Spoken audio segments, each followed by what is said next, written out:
আগত বাবার উন্নয়ন প্রকল্পের জন্য 100 টাকা দান করেছেন জয় ভুবন বাবা। দাস শ্যামপুর সুশান্ত দাস জলক দাস আপনার জন্য বাবার উন্নয়ন প্রকল্পের জন্য 50 টাকা দান করেছেন জয় ভুবন বাবা। দীপক কুমার দেব বাবার উন্নয়ন প্রকল্পের জন্য 50 টাকা দান করেছেন জয় ভুবন বাবা। দেখলাম মতো না রে ভাই। तो दोस्तों मंदिर की तरफ चलते हैं अभी और ये देख सकते हैं বাবার উন্নয়ন প্রকল্পের জন্য 30 টাকা দান করেছেন জয় ভুবন বাবা।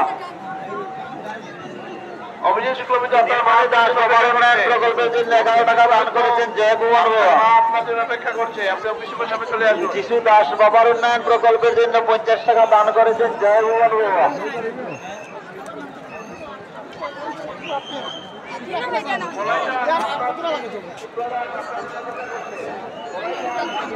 ওদিকে দেখতে